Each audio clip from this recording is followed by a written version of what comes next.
Hi, it's Barry again. In this video, I'm going to teach you a really cool technique that you can use with those clients who have people in their lives who either intimidate them, annoy them, make them angry, aggravate them, or in some way make them feel bad.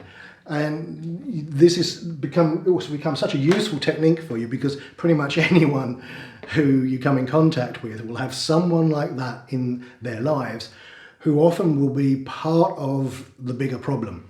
And it's really easy how to deal with these people. Really, really easy. Now, if you've watched the video where I talk about working with internal representations, this is where we actually start using some of that stuff. Because the reality is, when the person thinks of that problem, they're going to have an internal representation of that person. And quite often, the internal representation of that person is going to be probably right very close to their face, very close to them. They're probably going to hear them in a certain way. Often they'll probably be, when they think of them, the representation will be above rather than below. There's a thing about embodied cognition where typically authority figures are up and other things are down. There's a whole thing about it, if you really want to go into it, like where's heaven? Heaven's always up, hell's down. A lot of this could go back to when we were children, and obviously authority figures to us were way up there and we're down here. So as a generalization, intense things tend to be up, and when they're down, they're less intense. So we're going to take advantage of that. Also, as we mentioned in the other video, if an image is very close to you, if you push it off into the distance, then the intensity lessens dramatically. If you make the image, if it's in full color, if you make it black and white, that will change the intensity of it. So all these things, the change in the submodalities, absolutely will change how they feel. Because again, we're never working with reality. We're only ever working with their internal representations. And the interesting thing is, once you've done this, if a client comes back for another session on maybe something else, they'll tell you that it's really strange because, I used to be really intimidated by my dad. Obviously when I was a kid, he was this big towering man and he used to bully me and whatever. But now when I look at him, I can just see him for just being that small old man that he now is. And it just doesn't bother me. But, even a couple of weeks ago, I didn't feel that way.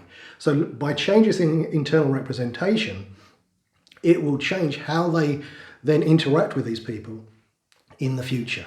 So it's a really, really useful technique.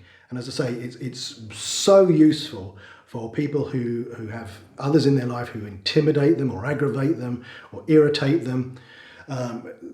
It's just got so many uses. So and once you understand this basic principle, you can use it with all sorts of other things as well. So let's look. So the first thing is, like everything else, we want to associate them to the context.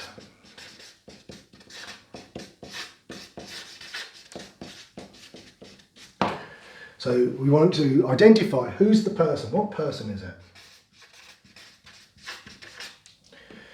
Who's the person that annoys you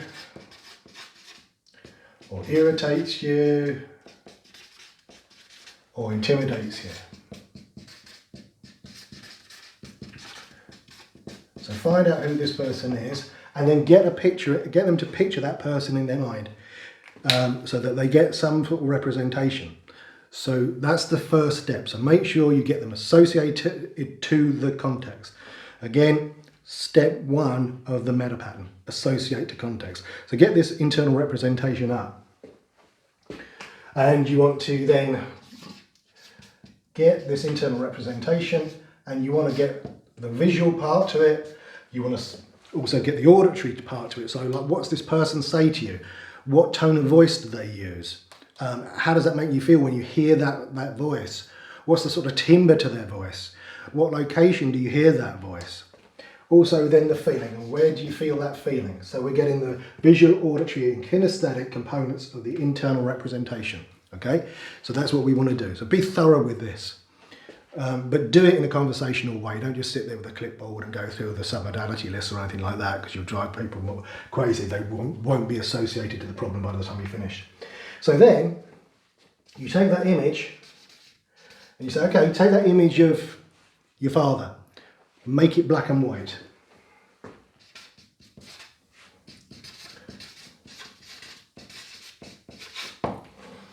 Okay, so that's the first step, make it black and white. And do this relatively quickly. Don't just sit there, okay, and now make that image black and white. Now push it off. No, you need to be demonstrating what you're doing and to be quick. The brain learns quickly. So make that image black and white. Got it? Yeah, great. Right, now push that image off to the distance and make it small and dark way over there. So move off into the distance.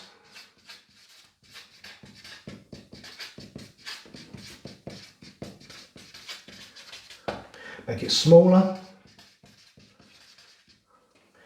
And then, for added comic effect, have them put a clown's nose on them. It's gotta help. So have them put a clown's nose on this person. Okay? Clearly that's a different internal representation of how they used to think of this person. So make sure they can do that. So make this image black and white, push it way off into the distance, put a clown's nose on them, and use a bit of humour in your voice when you're doing that. And say, and as you see him over there or her over there, or whatever it is, notice how you feel inside. Yeah. So getting them to check on their felt sense. So get them to notice how they feel. They're gonna feel different. Okay. Then we're going to take it to the next level, and we're going to use the auditory component, and we're going to say here, whatever they say, in either Mickey Mouse's voice or Donald Duck,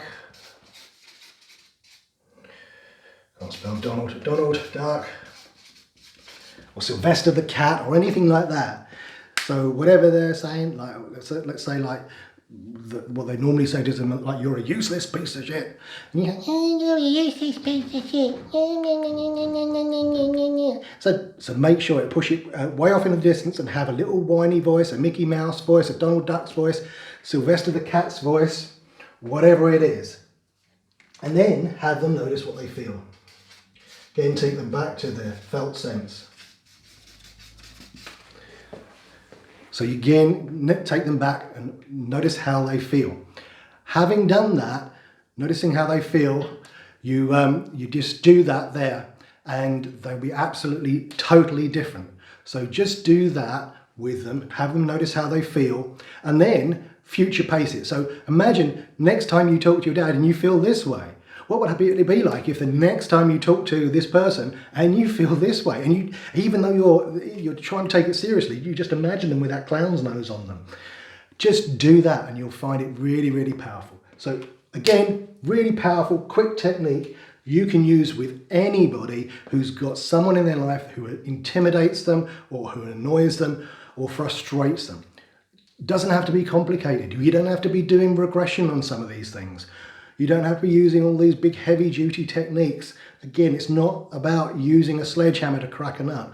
All we're doing is changing the internal representations. Change the internal representation, you will change how they feel. So there you go, really powerful technique. Give it a go, and I'll see you in the next video.